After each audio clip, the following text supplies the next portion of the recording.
vibrating hips, children dancing in flip-flops, and the occasional assault rifle. Just another funk party in the lawless favelas on the outskirts of Rio de Janeiro. By day, even more brazen. They're selling drugs right here behind me on the corner in the middle of the community in broad daylight. While life really goes on around them, they're selling to housewives and workers and teenagers while kids walk home from school. The local dealers agree to talk to us while they carry on with business. Marijuana, an inhalant containing ether, hashish, cocaine, and for just $2, crack.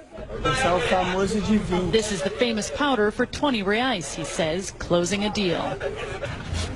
While buyers snort coke and lookouts stand guard, children play in the streets. Jorge says he's been dealing for 5 years. I was born in the middle of trafficking, he says. My childhood was trafficking, my adolescence was trafficking. I didn't see any other alternative. For decades, favelas were virtually abandoned by the state, teeming shanty towns without sewage systems or schools and hospitals. Neglected by police, warring drug gangs proliferated. If I told you I wasn't afraid of dying, it would be a lie, he says. If I told you I avoided it, it would also be a lie. I wouldn't be here trafficking if that were true. In 2008, Rio launched a pacification program to secure the city ahead of this year's World Cup and the 2016 Olympic Games. Police, backed by the army, have seized control of dozens of favelas, expelling drug gangs, most of them near the beach and tourist hotspots.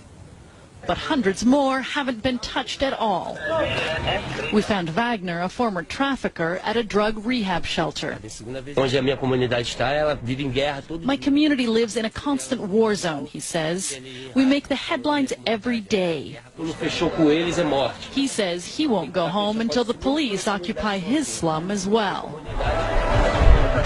The pacification campaign does have its critics, who say more schools and job opportunities need to follow the tough-knuckle tactics, especially if they want to convince people in favelas like this one that police won't just pack up and leave once the big sporting events are over.